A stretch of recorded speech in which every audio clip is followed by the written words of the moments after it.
जो हमारी लाइफ पर सबसे ज़्यादा इफेक्ट डालते हैं? मतलब ग्रह तो बहुत सारे हैं, जैसे हमने स्टार्टिंग में भी बात करी थी, बट मेन ग्रह कौन से हैं जो ज़्यादा असर डालते हैं? देखिए, जब भी आप किसी एस्ट्रोलॉजर के पास जाते हैं या खुद भी इतना आजकल आप कंटेंट अवेलेबल है ऑनलाइन, तो आप सबसे ज़्यादा किससे डरते हैं? शनि, राहु, केतु। ऐसा नहीं है। All 9 planets have equal role. हर नौ का, हर ग्रह का अपना एक दायित्व है, अपना एक रोल है, तभी नवग्रह हमें मिले। तो ऐसा नहीं है कि कोई पर्टिकुलर ग्रह क्रूर है तो वो आपको सिर्फ नेगेटिव रिजल्ट ही देगा। शनि अगर पैसा देने में आ जाए तो इतना पैसा देते हैं कि आप जमींदार बन जाते हैं। राहु आपको ग्लैमर वर्ल्ड के अंदर बेइंतहा सक्सेस दिलवाते हैं। तो ऐसा जरूरी नहीं है कि कोई पर्टिकुलर ग्रह ही खराब है या हमें दिक्कत देगा। सूर्य भी खराब होगा तो प्रमोशन नहीं मिलेगा, गवर्नमेंट जॉब नहीं मिलेगी, नेम फेम नहीं मिलेगा। तो इसलिए हर ग्रह का अपना एक महत्व है जो आप एक कुंडली को रीड करके ही इंडिविजुअली उसका निष्कर्ष निकाल सकते हैं। All 9 planets are equally important. तो सर आप इन ग्रहों के उपाय भी बता दो, क्योंकि स्टार्टिंग में भी हमने ये तो डिस्कस कर लिया था कि किस ग्रह की वजह से क्या प्रॉब्लम हो सकती है, लेकिन अब इन ग्रह के क्या उपाय हैं जिससे प्रॉब्लम का सोल्यूशन मिल जाए? अगर किसी को लगता है कि शनि का उन्हें बुरा प्रभाव मिल रहा है तो शनि की ये रेमेडी जरूर करें। अगर आपकी कुंडली में शनि आपको नेगेटिव रिजल्ट दे रहे हैं तो आप पीपल के पेड़ पे मीठा दूध हर शनिवार सुबह 11 बजे से पहले चढ़ाएं। हम लोग क्या करते हैं, पाठ पूजा तो हम कर ही रहे हैं, मंत्र चैंटिंग हमारी जबान पे रहती है, लेकिन अपने एम्प्लॉयज को सैलरी टाइम पे नहीं देते हैं। अबे जी क्या करूं, चीखना चलाना तो आप देख ही रहे हो मेरी नेचर में है। तो इससे आप शनि ग्रह और अपने धन भाव को खराब कर लेते हैं। शनि की एक डेली रेमेडी बताऊं, शनि को बहुत अच्छा करने के, शनिदेव आप पे बहुत मेहरबान होंगे।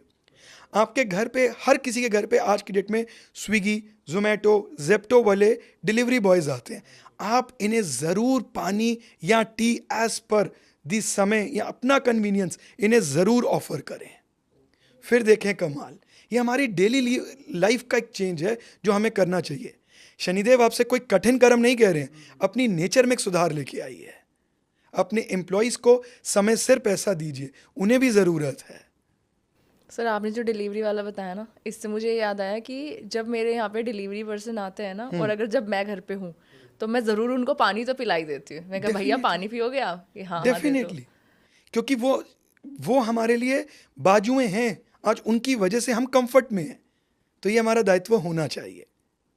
अगर आपको अपने बृहस्पति को, जुपिटर को करना है स्ट्रांग, तो एवरी थर्सडे आप किसी भी मंदिर में देसी घी ऑफर करें, अर्पित करें परमात्मा को।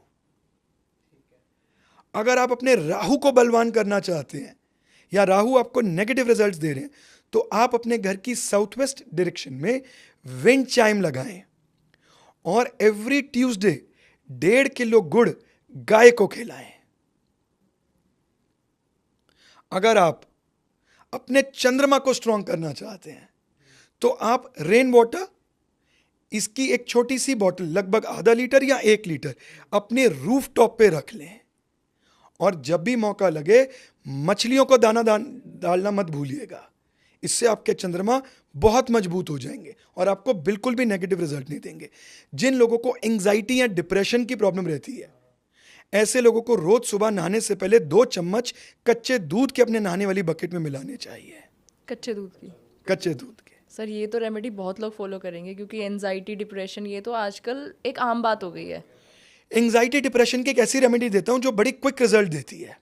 आप रोजाना कच्चे दूध को अपने नहाने वाली बकेट में डाल के नहाइए और वंस इन अ वीक आप इसकी छुट्टी करके ट्यूसडे के दिन 2 रुपए का जो कॉफी का सैशे आता है ना, उसको अपनी बकेट में डालिए या पहले मग में डाल लीजिए और उस पानी से नहाइए।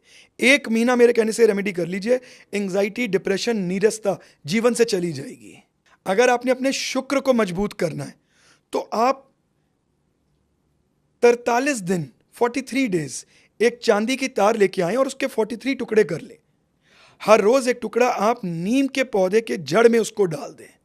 इससे आपके शुक्र आपकी कुंडली से नेगेटिव इफेक्ट देना बंद कर देंगे। इन जनरल लाइफ में अगर आपको अपने शुक्र को बलवान करना है तो जितना भी अपना कॉस्मेटिक्स है उसको साउथ ईस्ट डायरेक्शन में डाल दें। अपने घर की साउथ ईस्ट डायरेक्शन में वाइट एलईडी बल्ब 24/7 जलने दे, शुक्र होंगे आप पे मेहरबान। कितनी सिंपल सी रेमेडी है, इससे आप अपने वीनस को कहीं गुना ज़्यादा स्ट्रांग कर सकते हैं। अगर आपको अपने सूर्य को करना है मजबूत, तो सूर्य की एक ऐसी रेमेडी बताता हूं कि अगर आप इसको फॉलो करोगे ना, तो इन जनरल में आपका कॉन्फिडेंस, आपको प्रमोशंस, नेम फेम, जितने भी सूर्य के ट्रेड्स हैं वो आपको मिलने स्टार्ट हो जाएंगे। इवन इस रेमेडी से you can also have a good relation with your father या फादरली फिगर। बहुत प्रॉब्लम्स हैं आजकल कि ओपिनियंस मैच नहीं करते हैं, तो सूर्य को मजबूत करने के लिए आप एक ग्रीन कलर की कांच की बॉटल में सुबह के सूर्य उदय से 2 घंटे के बीच बीच में इसे सूर्य की रोशनी में रखें 48 मिनट के लिए। उसके बाद इस बॉटल को रूम टेम्परेचर पे लेके आए और इसको कंज्यूम करें। इस जल को देखें आपके सूर्य कितने मजबूत हो जाएंगे। अपने घर की ईस्ट डायरेक्शन में उगते सूर्य की, उदय सूर्य की प्रतिमा लगाएं, इसकी एक पेंटिंग या फोटो लगा दें। जो लोग शॉर्ट ऑफ आइडियाज हो जाते हैं, बुध भी खराब है, जुपिटर भी खराब है, कुछ करना है बट क्या समझ में नहीं आ रहा, ऐसे केस में घर की नॉर्थ ईस्ट डायरेक्शन में आप अपने कुल देवी देवता को याद करते हुए प्रतिदिन घी का दीपक जलाएं। बहुत अच्छी रेमेडी है। आपके माइंड में आइडियाज आने शुरू हो जाएंगे। सबसे पहले तो आइडिया आएगा ना, तभी तो इम्प्लीमेंट होगा। आइडिया नहीं तो इम्प्लीमेंट क्या करोगे। सर जैसे 2024 तो शनिदेव जी का कहा गया, 8 नंबर वालों का कहा गया कि जिनका नंबर 8 आता है उनकी तो किस्मत चमकने वाली है। अब 2024 तो ऑलमोस्ट चला ही गया है, 2025 में आप बताइए कि किसकी किस्मत चमकने वाली है। 2025 इसके अंदर सबसे ज़्यादा हमें एनर्जीज किसकी मिल रही हैं? मंगल 2025 को अगर आप ऐड करोगे तो इट कम्स टू 9। तो मंगल का मतलब है, तो सीधी एक बात समझ लो, this is going to be an audit year. Audit जो आप अपने बही खाते अकाउंट्स को करते हो ना, ऑडिटिंग ईयर है ये। तो इस साल में आप कोई भी अपने एफर्ट्स को, अपने कर्म को इम्पल्सिवली नहीं करने वाले हैं। ओके इस साल सूझबूझ के, इस साल आपको जुपिटर की बहुत नीड पड़ने वाली है। हर कोई जुपिटर को एक्टिवेट कर लो, यानी कि विजडम, प्लान्स बनाओ, प्रोजेक्ट रिपोर्ट्स बनाओ एंड देन एग्जीक्यूट। अगर आपने लीप लेने की, मैं तो चीता छलांग मारूंगा, तो सीधा गड्ढे में गिर जाओगे, क्योंकि मंगल पनिश भी करते हैं। Military man is very discipline. तो आपको अपने कर्म को डिसिप्लिन फॉर्मेट में तो करना ही करना है, बट फैक्ट्स के साथ करना है। मैं हार्डवर्क कर रहा हूं, क्यों? बस हार्डवर्क गिव रिजल्ट्स, ये फैक्ट नहीं है, ये ओवर एग्जर्टिंग है अपने आप को। मैं मेहनत कर रहा हूं, क्यों? किस्मत होगी तो चल जाऊंगा, यू कांट अफोर्ड दिस। ये 2025 है मेरे जान। 2025 में मंगल यानी कि discipline, alert and with full project reports and plans. But best part जानते हो आप 2025 का? 9 देवियां, 9 कुल नंबर, 9 प्लैनेट्स, नवनिधि। तो जो भी लोग बहुत समय से सोच रहे हैं कि हमें अपना अल्टीमेट गोल नहीं मिला, तो इस साल मिलने की प्रोबेबिलिटी बहुत हाई है 2025 में। 2025 is going to be a very good year for fitness industry, sports industry, finance के लिए सेकेंड हाफ, काउंसलिंग इंडस्ट्री, उनके लिए ये वाला साल बहुत अच्छा रहने वाला है। लेकिन बॉलीवुड वालों के लिए और जो कि सिनेमा से जुड़े हुए हैं, इनकी जो पर्सनल लाइफ है वो थोड़ी सी बाहर आ सकती है। कहते हैं ना कि अब बंद पर्दा खुलने वाला, पर्दे के पीछे क्या है तो वो थोड़ा सा बाहर आ सकती है, तो तुमको थोड़ा सा ध्यान रखना है 2025 में। एक चीज अगर आपने मेरी मान ली ना फॉर 2025, मैं आपको पक्का आश्वासन दे रहा हूं कि आप अपने साल को बहुत बेहतर बना सकते हैं। That is quit impulsiveness and your anger. Oh, इन दोनों को क्विट कर दो। गुस्से वालों को भी अपना गुस्सा कम करना पड़ेगा। और इम्पल्सिवनेस, सारे स्टेप्स को जुपिटर के साथ सूझबूझ के आराम से लो, बट सच्ची निष्ठा से करो, डिसिप्लिन फॉर्मेट में करो। पक्का आप अपने पैशन तक पहुंच के रहोगे। इतना अच्छा साल है, बट ऐसे ही करना पड़ेगा जैसे मैंने बोला। तो सर 2025 में आप डेट ऑफ बर्थ के अकॉर्डिंग प्रिडिक्शंस बता दो कि किसका कैसा रहेगा। Okay, so 2025 date of birth के लिए कैसा रहने वाला है? क्योंकि ये कंप्लीट ईयर है। 9 नंबर हो गया, फाइनल नंबर हो गया, इस नंबर में बहुत एनर्जी होती है, तो हम इस बार उल्टा शुरू करते हैं, 9 से शुरू करते हैं, कंप्लीशन से। तो जिनका भी डेट ऑफ बर्थ 9, 18 या 27 को आता है, उनके लिए 2025 is going to be a very good year. इस साल आपके जितने भी कॉम्पिटिटिव एग्जाम्स हैं, आपके जितने भी गवर्नमेंट जॉब की प्रिपरेशंस कर रहे हो, आप बहुत इजीली उसको क्लियर कर सकते हो। आपके लिए यह साल नई जॉब्स लेने का, नए प्रोफेशन में एंट्री करने का और अपने आप को इवन फिट रखने के लिए भी, जिनके भी फिटनेस गोल्स होते हैं ना, जनवरी 1 को बहुत सारे फिटनेस गोल्स बनते हैं और 15 जनवरी तक खत्म हो जाते हैं। ये 9 नंबर वालों के लिए बहुत अच्छा रहने वाला है टू सस्टेन दैट। बस सिर्फ 2 चीज़ों का ध्यान रखना है कि क्योंकि आपको 1/9 ईयर के टोटल से फ्री में मिल रहा है, तो अपनी एनर्जी को वेस्ट मत कीजिएगा नेबर से फाइट के चक्करों में या ओवर स्पीड अप भागने में, उसमें मत कीजिएगा। Don't be a sprint runner. बस इस चीज का ध्यान रखिए, make full use of this year. ऐसे ही जिनका भी बर्थ का टोटल 8 पे आ रहा है, उनको थोड़ा सा अपनी हेल्थ का ध्यान रखना पड़ेगा इस साल। एलगर्जी नहीं करनी, पैसों के चक्रों में नहीं रहना, सिर्फ पैसा कमाना पैसा कमाना। हेल्थ इज वेल्थ, तो हेल्थ का ध्यान रखना मत भूलिएगा। आपको स्टेडी होके अपने कर्मों को करना है। मे बी आपको बहुत ज़्यादा एप्रिसिएशन ना मिले या एफर्ट्स का रिजल्ट थोड़ा सा लेट मिले। डीफोकस नहीं होना, भटकना नहीं। You guys are known for dedication. तो 8 नंबर वाले खास ध्यान रखें कि अपने कर्मों को स्टेडी होके करते रहें, ज़्यादा सोचें ना ऑफ द रिजल्ट। अगर स्टेडी होके करेंगे, अपनी हेल्थ का ध्यान रखेंगे, तो इस साल को बेहतर बना पाएंगे। जिनका भी बर्थ टोटल 7 पे आ रहा है, उनके लिए साल सामान्य है। आपको अपने आप को थोड़ा सा एनर्जी को सिंक्रनाइज्ड करना सीखना पड़ेगा। ऐसा नहीं कि बिना सोचे समझे कोई काम को शुरू कर दिया, 3 महीने बाद उसको बंद कर रहे हो, फिर दूसरी जगह फिर बंद कर रहे हो, पता लगा by the end of the year we have not reached anywhere, वो गोल चक्कर ही भागते जा रहे हो। तो इसलिए अपनी एनर्जी को सोच समझ के, जो मैंने स्टार्टिंग में बोला था, जुपिटर, प्रोजेक्ट रिपोर्ट, विजडम, उसके साथ ही इसको आगे बढ़ाएं। और ये साल आपके लिए बहुत अच्छा है कि अपनी एनर्जी को किसी स्पोर्ट्स, फिटनेस में जरूर यूज करें, तभी वो चैनलाइज हो पाएगी। जिनका भी बर्थ टोटल 6 पे आ रहा है, उनके लिए ये साल बहुत अच्छा है। Very good year for marriage, foreign travels, general travels, reach towards their passion, completing their goals. जिनको भी ना बहुत समय से कोई पैशन था, मैं शुरू करूंगा, एक दिन मैं शुरू करूंगा, ये साल में शुरू होने की प्रोबेबिलिटी बहुत हाई है आप लोगों के लिए।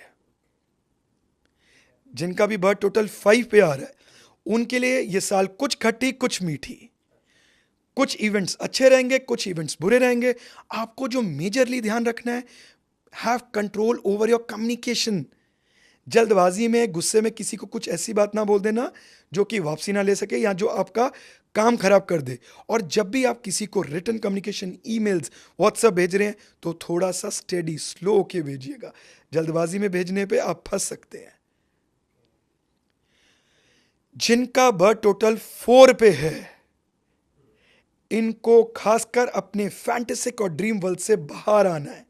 2025 year is a practical year, तो come out of your fantastic world, dream world. इनके लिए खासकर प्लीज इम्पल्सिवनेस, एग्रेशन, गुस्सा और बड़ी बड़ी जंप्स, राहु है ना, झट से रंक में राजा बनना, इस सोच को इस साल के लिए रोक दीजिए। और जो लोग भी गाड़ी, स्कूटर, बाइक कुछ भी चलाते हैं, प्लीज एक बात मेरी मत भूलना, स्पीड थ्रिल्स बट किल्स। इस साल स्पीड पे थोड़ा सा नियंत्रण रखिएगा। जिनका भी बर्थ टोटल 3 पे आ रहा है, very very very good year for all you guys. 3 number वालों के लिए 2025 बहुत अच्छा रहने वाला है। बहुत सारे प्लान्स, बहुत विजडम को यूज किया, बट वो रिजल्ट नहीं मिला अब तक, तो डोंट वरी, अपने उन प्लान्स को संभाल कर रखिए कुछ महीने और वही आपकी एग्जीक्यूशन, वही आपकी सहनशीलता आपको डेफिनेटली 2025 में बहुत बेहतरीन रिजल्ट्स देने वाली है। जिनका भी बर्थ टोटल 2 पे आ रहा है, इन लोगों के लिए मिक्स एंड मैच है। For their personal life this is not going to be a good year, but professional life में अगर आप प्रैक्टिकलिटी लाओगे, 2 नंबर वाले किससे डोमिनेटेड होते हैं? मन, मून है ना, चंचलता। तो मेरी एक लाइन सुन लो, दिल की नहीं सुननी, दिमाग की सुननी है। इस साल वो नहीं करना कि मैं तो दिल की सुनता हूं। बी प्रैक्टिकल, दिमाग की सुनो, जो दिमाग बोले वो ही सही। तो आप प्रोफेशनल लाइफ में तो कोई लॉस नहीं करने वाले हो। पर्सनल लाइफ में थोड़ी बहुत hurts, heated arguments, emotional disruption रह सकता है। जिनका भी बर्थ टोटल 1 पे आ रहा है, 1, 10, 19, 28, this is again going to be a very good year for all you guys. आपके लिए name, fame, government job, competitions, brand बनाना अपने आप को, you want to build up a brand, उन सब के लिए ये बहुत अच्छा साल है। सिर्फ इस साल आपको एक चीज़ का ध्यान रखना है, एंड दैट इज आपने बेफालतू के छोटे मोटे पंगों में don't use your higher contacts, उन्हें यूज मत कीजिए। Try to solve the problem as far as you can at your level. So 2025 overall it's going to be a very practical year. जिन्होंने भी अपने कर्म के अंदर चीटिंग करी उनको पनिशमेंट मिलनी तय है, और खासकर 8 नंबर और 4 नंबर वालों के लिए don't over exert your self and don't make extra ordinary big dreams for your self. चलते रहिए जैसे गाड़ी चल रही है। Steadiness is the key success for you all. Thank you sir, thank you so much for your